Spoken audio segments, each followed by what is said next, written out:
बिस्मिल्लाहिर्रहमानिर्रहीम, अस्सलाम वालेकुम रहमतुल्लाहि व बरकातुहू। मेरा नाम है अकील है, आप देख रहे हैं प्रॉपर्टी विजन टीवी। एक बहुत ही खूबसूरत किताब है ईगो इज़ द एनिमी। ये जो ईगो है ये इंसान के अंदर है, यानी कोई इंसान ईगो के बगैर नहीं है। लेकिन मसला तब होता है जब हमारी ईगो हमारे ऊपर हावी हो जाती है, तो वो बहुत डिज़ास्टर होता है। और ऐसे बेशुमार गलतियाँ हो जाती हैं लोगों से कि वो ईगो के पीछे चले जाते हैं। ये जो दिखावा है, ये जो अपने को बड़ा साबित करना और दूसरे को नीचे साबित करना, ये सब ईगो है। ये जो हसद है, ये सब ईगो का हिस्सा है। एक उसकी आगे ब्रांचेज हैं। तो ईगो जो है वो क्या है और इससे हम कैसे काबू पा सकते हैं, इस पे बात करते हैं।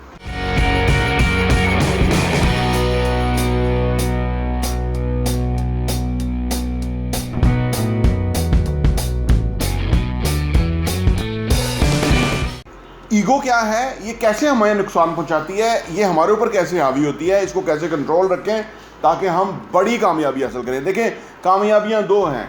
थोड़ी सी कामयाबी मिलने के बाद जब बंदा ईगो के हाथों काबू आ जाता है या ईगो उस पर हावी हो जाती है, तो फिर वो बड़ी और लाजवाल कामयाबी हासिल नहीं कर सकता। ये बड़ा ट्रैप है। हमारी ईगो जो है वो दरअसल एक हमारे अंदर का एक हिस्सा है। जैसे हमें खाने की ख्वाहिश होती है, जैसे हमें हर तरह की एक जो इंसानी नीड है ना, वो उस तरह की नीड है ईगो, वो हमारे अंदर है। हसद जिस तरह होता है, लेकिन हमें इसको तब तक कंट्रोल नहीं कर सकते जब तक कि इसके बारे में हम समझे ना। और ये जो किताब है ईगो इज़ द एनिमी, ये बहुत ही खूबसूरत किताब है। बहुत ज़बरदस्त तरीके से राइटर ने इसमें बताने की कोशिश की गई है कि ईगो क्या है, इसको कैसे कंट्रोल रखें। एक शख्स के बारे में कहा जाता है कि जो एक गैंगस्टर था, 21 साल उसकी उम्र थी, वो लोगों को मार देता था, ना मरने से डरता था, ना लोगों को मारने से डरता था। और इस तरह एक दफ़ा वो पुलिस मुकाबला हुआ और उसके अंदर वो गिरफ़्तार हो गया। गिरफ़्तार होने के बाद 10 साल की उसको कैद हो गई, कैद तन्हाई। जब उसको 10 साल की कैद हुई तो वहाँ उसने सोचा कि ये जो मेरा डेड टाइम है, देखिए टाइम दो होते हैं, एक डेड टाइम होता है, एक अलाइव टाइम होता है। डेड टाइम वो है कि जब हम इंतज़ार कर रहे हैं, कुछ नहीं कर रहे। और अलाइव टाइम ये है कि जिसके अंदर हम लर्न कर रहे हैं, सीख रहे हैं, प्रिपरेशन कर रहे हैं, अपना काम कर रहे हैं, आगे बढ़ने की कोशिश कर रहे हैं, यानी ये सारे काम कर रहे हैं और वक़्त को हम इस्तेमाल कर रहे हैं अपने काम के लिए या किसी चीज़। तो ये फ़र्क है। तो जब वो गिरफ़्तार हुआ और वो कैद में चला गया, तो उसने वहाँ उसको सोचने का मौका मिला। उसने सोचा कि ये जो मेरा डेड टाइम है, इसको मैं प्रोडक्टिव टाइम में कन्वर्ट करूँ। उसने जेल में किताबें पढ़ना शुरू की, उसने इंसानी नफ्सियात सीखी, उसने बाकी चीज़ों को सीखना शुरू किया, बहुत सारी किताबें पढ़ डाली। उसने एक एक सेकेंड अपने को पॉजिटिवली और जो है ना वो प्रोडक्टिव बनाया और उसने लर्न किया। 10 साल के बाद जब वो बाहर निकला तो वो फिर एक बहुत बड़ा सोशल वर्कर बन चुका था और दुनिया भर ने उसको काम को एक्नॉलेज किया और उसने यकसर मुख्तलिफ ज़िंदगी गुजारी, आने वाली जो ज़िंदगी थी। फिर वो जो उसकी जो खिदमात थी उसके ऊपर उस दुनिया ने इतराफ़ किया। तो वो ईगो की वजह से छोटी उम्र के अंदर वो इस बुरे मसले में फंस गया था और उसके बाद जो है वो उसने वापस अपने आप को रीगेन किया और एक अच्छा इंसान बना और ज़िंदगी में कामयाब हुआ। ईगो दरअसल जब हमें कोई कामयाबी होती है ना, तो उसके अंदर हमें वो कामयाबी डाइजेस्ट नहीं हो रही होती।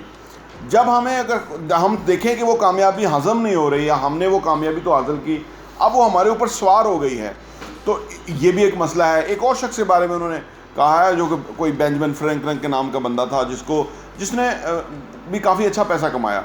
जब उसने पैसा कमाया तो वो अपने आबाई शहर में गया। वहाँ गया तो वो अच्छे कपड़े पहन के तो वो अपने रिश्तेदारों को बताता था पैसे के बारे में और बड़ा अकड़ अकड़ के चलता था और वो जो है ना वो ईगो का शिकार हो चुका हुआ था। उसका एक कज़न था, उसके साथ वो जा रहा था। एक दिन वो कहीं जा रहे थे तो उसके कज़न ने उसे कहा तो ज़रा झुक जाओ। वो झुका नहीं। आगे एक कोई बीम था जो उसके सर पे लगा और उसको जब सर पे लगा तो उसको रियलाइज़ हुआ कि झुकना कितना ज़रूरी है और मेरे में क्या अकड़ जो है वो आ चुकी हुई है। यानी उसको ये रियलाइज़ हुआ। जब छोटी सी कामयाबी मिल जाए उसके बाद अगर बंदा हम्बल रहे, आजिज़ व इंकिसारी के साथ रहे, तो फिर ये उसको उस तरफ लेके जाता है कि वो आने वाले टाइम की एक बहुत बड़ी कामयाबी हासिल करने के लिए वो एलिजिबल हो जाता है। जो लोग छोटी कामयाबी के बाद ईगोस्टिक हो जाते हैं, उनका रवैया इस तरह से हो जाता है, वो अपने आप को स्टॉप कर लेते हैं कि वो बड़ी कामयाबी के लिए एलिजिबल नहीं है या उसके लिए वो सोच ही नहीं रहे, जा ही नहीं रहे।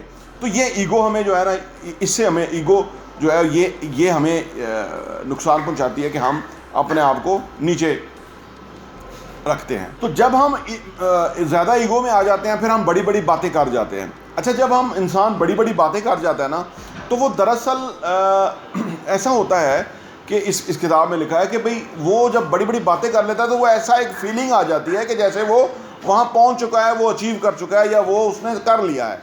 दरअसल ये सिर्फ बातों में होता है, प्रैक्टिकल लाइफ के अंदर तो नहीं होता। तो एम्फेसाइज ज़्यादा बातों पे, उन चीज़ों पे आ जाता है, और प्रैक्टिकल एम्फेसाइज जो है वो कम हो जाता है, जिसकी वजह से इंसान पीछे रह जाता है।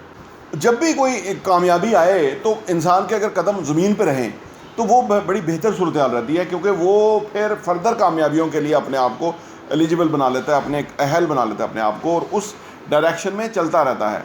जो लोग ये कामयाबी को ये समझते हैं कि शायद वो कोई मंजिल है या कोई मकाम है जहाँ वो पहुँच गए हैं और उसके बाद उनको कुछ करने की ज़रूरत नहीं, या उनको आप समझ लीजिए कि किसी भी चीज़ की केयर करने की ज़रूरत नहीं, तो वो ईगोइस्टिक उनका रवैया हो जाता है। दरअसल किसी भी जगह पहुँचने के बाद हमें रियलाइज़ होता है कि हमारी मंजिल ये नहीं है, उस वक्त तक हमारी कोई और मंजिल सामने बन चुकी होती है जिसकी तरफ हमें आगे जाना होता है। तो बहुत ही ज़बरदस्त किताब है ईगो इज़ द एनिमी, पढ़ने से तल्लुक़ रखती है, और ये हमें इस तरह के मौज़ूआत दरअसल हमारे ज़िंदगी के अंदर हमें इनकी तरफ रुजू ज़रूर करना चाहिए।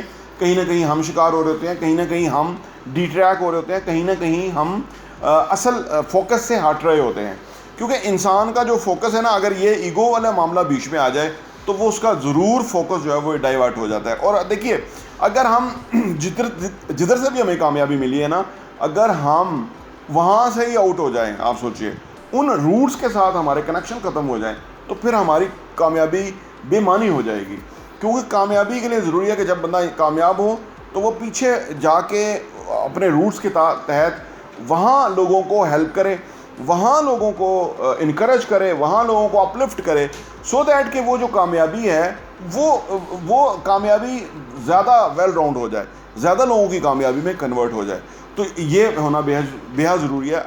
अदरवाइज़ इंसान एगोइस्टिक होके अपनी असल से वो हट जाता है, वो अपने रूट से हट जाता है, और वो फिर शराब का, आइस और इस तरह के नशों का सहारा लेता है अपनी ज़िंदगी को खुशहाल बनाने के लिए, हैप्पी बनाने के लिए।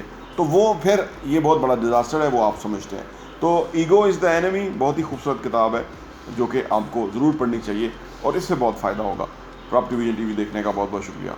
और हाँ, यहाँ मैं आपको ये भी बताता चलूँ, प्रॉपर्टी विजन का जो हमारा एडिशन है वो साल के 12 एडिशन आपको सिर्फ 1000 रुपये के ऊपर मिल सकते हैं। आप अगर आप चाहते हैं कि आपके पास ये सॉफ्ट कॉपी में आ जाए और आप उसको अपनी ईज़ में पढ़ सकें और मुख्तलिफ़ चीज़ों को गौर कर सकें, हमें आप व्हाट्सएप कीजिए ताकि हम आपको वो भेज सकें। और आप सिर्फ 1000 रुपये में हमारे 12 एडिशन पूरे साल के 2022 के आपको मिल जाएंगे, और आपके लिए वो बहुत ही ज़बरदस्त इन्फॉर्मेशन होगी। आप किसी के साथ शेयर भी कर सकते हैं, अपने लोगों के साथ भी, ताकि आप वो कंटेंट पढ़ें, वो मवाद पढ़ेंगे। जिस तरह आप अच्छा कंटेंट पढ़ेंगे कि कैसे पैसा कमाना है, कैसे पैसे को मल्टीप्लाई करना है, कैसे पैसे की टेक केयर करनी है, कैसे पैसे को जो है ना वो सही जगह पे डायरेक्शन पे लगाना है, कैसे एसेट्स बनाने हैं, असासों से किस तरह कमाना है, और वो कमाने के बाद उन पैसों को किस तरह से इन्वेस्ट करना है, इस तरह की बहुत ही ज़बरदस्त इन्फॉर्मेशन जो है वो रियल एस्टेट के हवाले से हम प्रॉपर्टी विजन के मैगज़ीन के अंदर पब्लिश करते हैं, और वो हम आपको इंशाल्लाह भेजेंगे। सिर्फ 1000 रुपये में 12 एडिशन आपको मिलेंगे।